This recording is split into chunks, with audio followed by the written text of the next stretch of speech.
தஞ்சாவூரில் தாவேகா தலைவர் விஜய் வாகனத்தை பின்தொடர்ந்த இளைஞன் விபத்தில் சிக்கி பலியான சம்பவம் பெரும் பரபரப்பை ஏற்படுத்தியுள்ளது. குறிப்பாக அதாவது தாவேகா தலைவர் விஜய் தஞ்சாவூரில் மக்கள் சந்திப்பு நிகழ்வுக்காக சென்றிருந்த பொழுது கடந்த 19 நாட்களுக்கு முன்பாக அதாவது சிகிச்சை பெற்று வந்த இன்றைய தினம் சிகிச்சை பலனின்றி உயிரிழந்த சம்பவம் பெரும் பரபரப்பை ஏற்படுத்தியிருக்கிறது.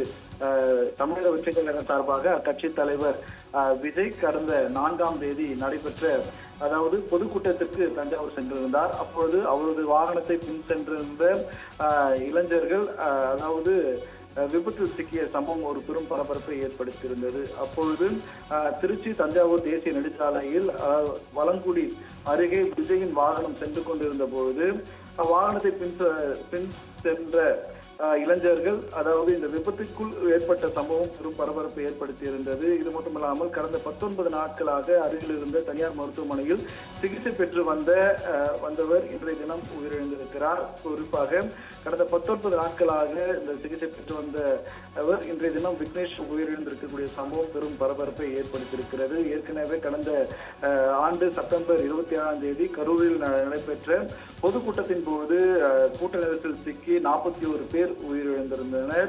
இந்த நிலையில் மீண்டும் மற்றொரு நபர் உயிரிழந்திருக்கக்கூடிய சம்பவம் பெரும் பரபரப்பை ஏற்படுத்தியிருக்கிறது. தமிழக வெற்றிக் கழகம் முதல் முறையாக தேர்தலை சந்திக்க இருக்கக்கூடிய நிலையில் பல்வேறு கட்டுப்பாடுகள் அதாவது அரசு தரப்பில் வழங்கப்பட்டிருந்தும் அது மட்டுமில்லாமல் தாவேகா தலைவர் விஜய் அவரது வாகனத்தை பின்தொடர வேண்டாம் எனவும் தொண்டர்களுக்கும் அவரது ரசிகர்களுக்கும் ஏற்கனவே சுற்றுப்பயணம் மேற்கொள்வதற்கு முன்பதாகவே அறிவுரையானது வழங்கப்பட்டு வருகிறது.